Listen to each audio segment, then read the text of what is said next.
ಓದುವಂತಹ ಸಂದರ್ಭದಲ್ಲಿ ನನಗೆ ನಿರುದ್ಯೋಗದ ಸಮಸ್ಯೆನೇ ಬರಲಿಲ್ಲ. ಮುಗಿಸ್ತಾ ಇದ್ದಂಗೆ ಈ ಅಧ್ಯಾಪಕರ ಬಗ್ಗೆ ಸಮಸ್ಯೆಗಳೆಲ್ಲ ಮತ್ತೆ ಕೇಸು ಬರೀತಾ ಇದ್ದೆ. ಅಧ್ಯಾಪಕರ ಬಗ್ಗೆ ಡ್ರಾಫ್ಟ್ ಮಾಡಿದೆ, ಬರೀದೆ, ಟ್ರಾನ್ಸ್ಲೇಷನ್ ಡಿಪಾರ್ಟ್ಮೆಂಟ್ ನನ್ನ ಕೆಲಸ ಆಗಿತ್ತು. ಬಟ್ ಇವತ್ತು ನನಗೆ ಹೊಟ್ಟೆ ತುಂಬಿತು. ನನ್ನ ವಿದ್ಯಾರ್ಥಿಗಳಿಗೂ ಹೊಟ್ಟೆ ತುಂಬಬೇಕಂತಕ್ಕಂಥದ್ದು ನನ್ನ ಆಸೆ. ಎಂಥ ದಯನೀಯ ಸ್ಥಿತಿಯಲ್ಲಿ ಇದ್ದೀವಂದ್ರೆ ನಿಜವಾಗ್ಲೂ ಇವತ್ತು ಸರ್ಕಾರಿ ಶಾಲೆಗಳನ್ನ ಮುಚ್ಚುತ್ತಾ ಇದ್ದಾರೆ, ಸರ್ಕಾರಿ ಕಾಲೇಜುಗಳನ್ನು ಮುಚ್ಚುತ್ತಾ ಇದ್ದಾರೆ, ಆಮೇಲೆ ಅನೇಕ ಖಾಸಗಿ ಕಾಲೇಜುಗಳಲ್ಲಿ ಕನ್ನಡವನ್ನು ಮುಚ್ಚುತ್ತಾ ಇದ್ದಾರೆ. ಅವರೇ ಒಂದು ಕಾಲೇಜಿಗೆ ಅವರೇ ಒಂದು ಮಾನ್ಯತೆಯನ್ನು ತೆಗೆದುಕೊಂಡು ಅವ್ರದೇ ಒಂದು ಬೋರ್ಡ್ ಮಾಡಿದ್ದಾರೆ. ಎಲ್ಲ ಅಧ್ಯಾಪಕರ ಒಂದು ಇದನ್ನ ನೋಡಿದಾಗ ನಿಜವಾಗ್ಲೂ ಒಂದು ರೀತಿ ಅವರು ಒಂದು ಕೂಲಿಗೆ ಕೆಲಸಕ್ಕೆ ಹೋಗುವಂತ ಒಂದು ಸ್ಥಿತಿ. ಇತ್ತೀಚೆಗೆ ನಾವು ರೀಸೆಂಟ್ ಒಂದು ಪ್ರೆಸಿಡೆನ್ಸಿ ಹೋಗಿದ್ದೆ, ಒಂದು PhD ಹೋಗಿ ಅಲ್ಲಿ ಕನ್ನಡವನ್ನ ಬೋಧನೆ ಮಾಡ್ತಾ ಇದ್ದಂತ ಅಧ್ಯಾಪಕರ ಕೆಲಸ ತಂದಿದ್ದಾರೆ.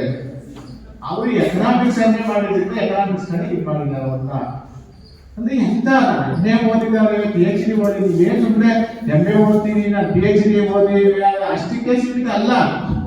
ಏನೋ ಒಂದು ಕನಸಿಟ್ಕೊಂಡಿರ್ತೀವಿ, ಜೀವನ ಕಟ್ಕೊಳ್ಬೋದು ಅಂತ ಹೇಳಿ ಬರ್ತಾ ಇರ್ತೀವಿ. ಆದ್ರೆ ಇವತ್ತು ನಾವು ನೋಡಿದಾಗ ನಿಜವಾಗ್ಲೂ ಇಷ್ಟು ಜನ PhD ಪದವಿ ಪಡ್ಕೊಂಡಿರ್ತಕ್ಕಂಥ ನಿರುದ್ಯೋಗಿಗಳು ಕೆಲಸ ಇದೆ ಇರ್ತಕ್ಕಂಥದ್ದನ್ನು ನಾನು ನೋಡಿದ್ದೀನಿ. ಆದ್ರೆ ಇಂಥ ಒಂದು ಉನ್ನತ ಶಿಕ್ಷಣದಲ್ಲಿ ಪದವಿಯನ್ನು ಪಡ್ಕೊಂಡಿರ್ತಕ್ಕಂಥ ಒಂದು ವಿದ್ಯಾರ್ಥಿಗಳೇ ನಿರುದ್ಯೋಗಿಗಳಾಗಿ ಅಲಿತಾ ಇದ್ದಾರೆ ಅಂದ್ರೆ ಏನ್ ನಮ್ಮ ಪ್ರಸ್ತುತ ನಮ್ಮ ಶೈಕ್ಷಣಿಕ ವ್ಯವಸ್ಥೆ ಒಂದು ಸಂದರ್ಭ ಹೇಗಿದೆ, ಅದು ಯಾವ ಕ್ರೈಸಿಸ್ ಅಲ್ಲಿ ನಾವಿದ್ದೀವಿ ಅಂತಕ್ಕಂಥದ್ದು ಕೂಡ ನಾವು ಅರ್ಥ ಮಾಡ್ಕೊಳ್ಬೇಕು. ಯಾರೋ ಬೇರೆ ರಾಜ್ಯಗಳಿಂದ ಬಂದು ಇಲ್ಲಿ ಶಾಲಾ ಕಾಲೇಜುಗಳನ್ನ ತೆಗೆದು ಇದು ಮಾಡ್ಕೊಳ್ತಾ ಇದ್ದಾರೆ. ನಮ್ಮ ಒಂದು ಮಾರಾಟದ ಒಂದು ಕೇಂದ್ರವಾಗಿ ನಮ್ಮ ಕರ್ನಾಟಕವನ್ನು ಬಳಸ್ಕೊಳ್ತಾ ಇದ್ದಾರೆ. ನಮ್ಮ ಇಲ್ಲಿನ ಮಣ್ಣಿಗೆ, ಇಲ್ಲಿನ ಜನರಿಗೆ, ಇಲ್ಲಿನ ಏನು ಅವರು ಒಂದು ರೀತಿ ಮಾಡ್ಕೊಳ್ತಾ ಇದ್ದಾರೆ ಅಂದ್ರೆ ಇಲ್ಲಿ ಲಾಭ ಮಾಡ್ಕೊಳ್ಳೋದಕ್ಕೆ ನಮ್ಮ ಕರ್ನಾಟಕ ಬೇಕು, ಕೆಲಸ ಮಾಡೋದಕ್ಕೆ ಬೇಕಾಗಿಲ್ಲ. ವ್ಯವಸ್ಥಿತವಾಗಿ ಕನ್ನಡ ಒಂದು ವಿಷಯವನ್ನು ಮುಚ್ತಾ ಇರ್ತಕ್ಕಂಥದ್ದು ಅನೇಕ ಕಾಲೇಜುಗಳಲ್ಲಿ ನಾನು ಗಮನಿಸಿದ್ದೇನೆ. ಅದರಿಂದ ಇದು ಯಾರು ಇದರ ಜವಾಬ್ದಾರಿ ಹೊರತಕ್ಕಂಥವ್ರು ಯಾರು? ಸರ್ಕಾರನ. ಈಗ ಪಕ್ಕದ ತಮಿಳುನಾಡಿನಲ್ಲಿ ಒಂದು ಆಡಳಿತ ಭಾಷೆಯಾಗಿ ತಮಿಳನ್ನ ತೆಗೆದುಕೊಂಡು ಬಂದಾಗ ನಮ್ಮಲ್ಲಿ ಯಾಕಿಲ್ಲ? ಅಲ್ಲಿ ಎಷ್ಟು ಭಾಷಾ ಪ್ರೇಮ ಅಂದ್ರೆ ನಿಜವಾಗ್ಲೂ ತಮಿಳುನಾಡಲ್ಲಿ ಇತ್ತೀಚೆಗೆ ಒಂದು 6 ತಿಂಗಳಿಂದ ಹೋಗಿದ್ದೆ, ಒಂದು ಬೋರ್ಡ್ ಇಂಗ್ಲಿಷ್ ಅಲ್ಲಿ ಇಲ್ಲ, ಎಲ್ಲ ತಮಿಳಲ್ಲಿ ಇದೆ. ಯಾವುದನ್ನು ನೀವೇನಕ್ಕೆ ಇಂಗ್ಲಿಷ್ ಅಲ್ಲಿ ಏನೂ ಹೇಳಲ್ಲ, ತಮಿಳಲ್ಲಿ ಕೇಳಿದ್ರೆ ಮಾತ್ರ ಅವ್ರು ಹೇಳ್ತಾರೆ. ನಾವು ಯಾವ ತಂಜಾವೂರಲ್ಲಿ ಒಂದು ಟೆಂಪಲ್ ಹೋಗ್ಬೇಕಾಗಿತ್ತು, ಅಲ್ಲಿ ಕೇಳಿದ್ರೆ ಟೆಂಪಲ್ ಯಾವ ಸುಮಾರು ಜನ ಕೇಳಿದ್ರೆ ಬಹುಶಃ ಇಂಗ್ಲಿಷ್ ಗೊತ್ತಿರ್ಬೇಕು ಅನ್ಕೊಂಡು ಆಮೇಲೆ ಮನೆಗೆ ಸುಮ್ಮನೆ ತಮಿಳಲ್ಲಿ ಹೋಗಿಲ್ಲ ಅಂತ ಹೇಳ್ತಾರೆ. ಹೋಗಿಲ್ಲ ಅಂದ್ರೆ ಹೇಳ್ತಾ ಇದ್ದಾರೆ ಇಲ್ಲೇ ಇದೆ ತಮಿಳಲ್ಲೇ. ಭಾಷಾ ಪ್ರೇಮ ಅಂತಕ್ಕಂಥದ್ದು ಎಷ್ಟಿದೆ ಅಂತಕ್ಕಂಥದ್ದು ನಮ್ಮಲ್ಲಿ ಭಾಷಾ ಪ್ರೇಮ ಅಂತಕ್ಕಂಥದ್ದು. ಬೇರೆ ಇಂಗ್ಲಿಷ್ ವರ್ಡ್ ಇರುತ್ತೆ, ಹೇಳ್ತಾರೆ ಕನ್ನಡ ಅದಕ್ಕೆ ಆಡಿಸಿದ ಇರುತ್ತೆ.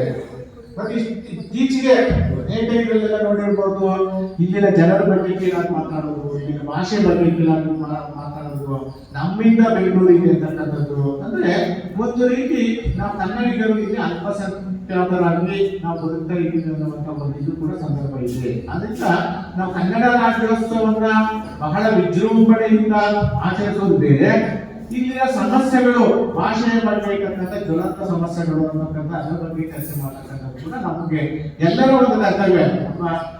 ಇವರು ಚಿಂತಕರು ಇವರು ಈಗ ಪ್ರಶ್ನೆ ಹಾಕ್ತೀನಿ. ಇವತ್ತು ಪದವಿ ಸ್ನಾತಕೋತ್ತರ ಪದವಿ ಮಾಡಿರೋರ್ಗೂ ಇಂಗ್ಲಿಷ್ ಬರಲ್ಲ, PhD ಮಾಡಿರೋರ್ಗೂ ಬರಲ್ಲ. ಸೊ ಇಲ್ಲಿ ಶಾಲೆಗಳಲ್ಲಿ ಇಂಗ್ಲಿಷ್ ಭಾಷೆಯನ್ನ ಹೇಗೆ ಒಂದು ಕಮ್ಯುನಿಕೇಟ್ ಲ್ಯಾಂಗ್ವೇಜ್ ಆಗಿ ಯಾಕೆ ಕರೆಕ್ಟ್ ಆಗ್ತಾ ಇಲ್ಲ? ಇದ್ರ ಹಿಂದ್ಗಡೆ ಏನೋ ಒಂದು ಷಡ್ಯಂತ್ರ ಇದೆ, ಪಿತೂರಿ ಇದೆ ಅಂತೇಳಿ ನಡೆಸೋದು. ಯಾಕೆ ಕೂಲಿ ಮಾಡೋವಾಗ ಒಂದು ಇಂಗ್ಲಿಷ್ ಶಾಲೆಗೆ ಸೇರ್ಬೇಕು ಅಂತ ಅನ್ಸ್ಕೊಳ್ತಾರೆ ಅಂದ್ರೆ ಇಂಗ್ಲಿಷ್ ಇವತ್ತು SLC ಫೈಲ್ ಆಗಿ ಒಂದು ಕಾಲ್ ಸೆಂಟರ್ ಅಲ್ಲಿ ಕೆಲಸ ಮಾಡ್ತಾ ಇರ್ತಕ್ಕಂಥ ಕನಿಷ್ಠ 50,000 ಸಂಬಳ ಇದೆ, 1 ಲಕ್ಷ ಇದೆ. PhD ಪದವಿ ಪಡ್ಕೊಂಡು ಹೋಗಿರ್ತಕ್ಕಂಥ ಒಂದು ವಿದ್ಯಾರ್ಥಿಗೆ ಕನಿಷ್ಠ 20,000 ಸಂಬಳನೂ ಇಲ್ಲ. ಸೊ ಸೊ ಯಾಕೆ ಇಂಥ ಒಂದು ಇದರಲ್ಲಿ ನಮ್ಮ ಕರ್ನಾಟಕದಲ್ಲಿ ಅನೇಕ ಪ್ರಗತಿಪರ ಚಿಂತಕರಿದ್ದಾರೆ, ಇದ್ರ ಬಗ್ಗೆ ಯೋಚನೆ ಮಾಡ್ತಕ್ಕಂಥವ್ರು ಇದ್ದಾರೆ. ಇಂಥ ಒಂದು ಸ್ಥಿತಿ ಇರತಕ್ಕಂಥದ್ದು ನಿರ್ಮಾಣ ಆಗುವಂತ ಸಂದರ್ಭದಲ್ಲಿ ನಾವೇ ಪ್ರಶ್ನೆ ಮಾಡ್ತಾ ಇಲ್ವಾ ಏನು ಅಂತಕ್ಕಂಥ ಕೂಡ ನಾವು ಒಂದು ಪ್ರಶ್ನಿಸ್ಕೊಳ್ಬೇಕಾಗಿದೆ.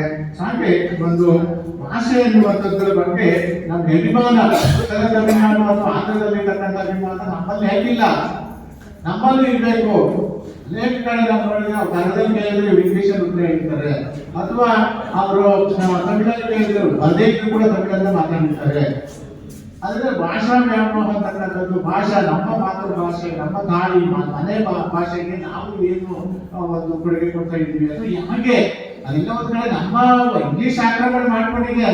ನಾವು ಇದು ಮಾಡಲ್ಲ, ತಮಿಳ್ನಾಡಲ್ಲಿ ಆಗಿದೆ ಇರೋದು ನಮ್ಮಲ್ಲಿ ಯಾಕೆ?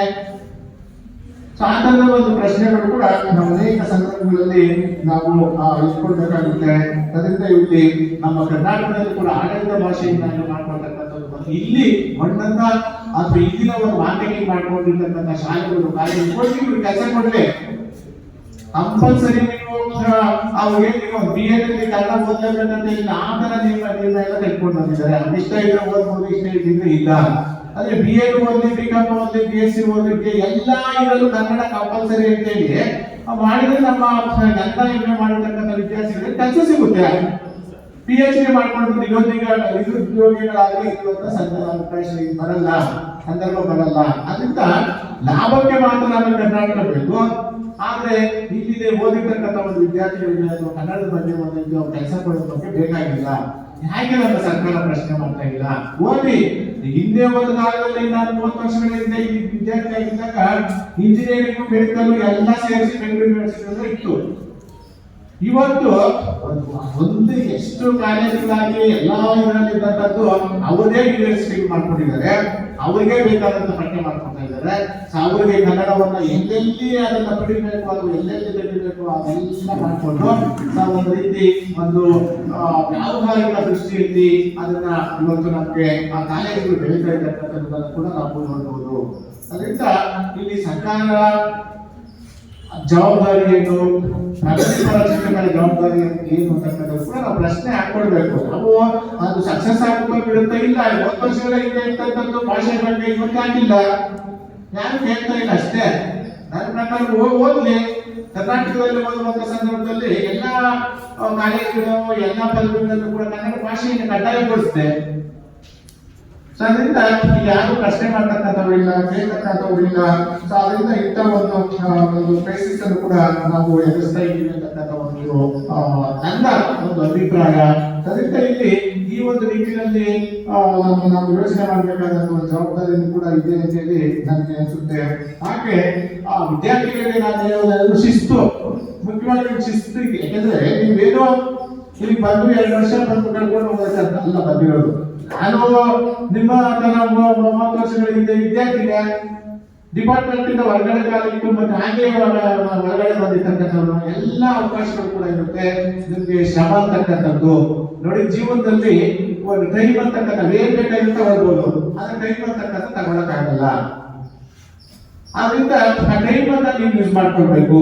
ಮತ್ತೆ ಎಷ್ಟೋ ಈಗ ವಿದ್ಯಾರ್ಥಿಗಳಿಗೆ ಎಷ್ಟೋ ವಿದ್ಯಾರ್ಥಿಗಳಿಗೆ ಸಿಕ್ಕಿರಲ್ಲ, ಅದು ಕೂಡ ಒಂದು ತುಂಬಾ ಅವೈಜ್ಞಾನಿಕ ಒಂದು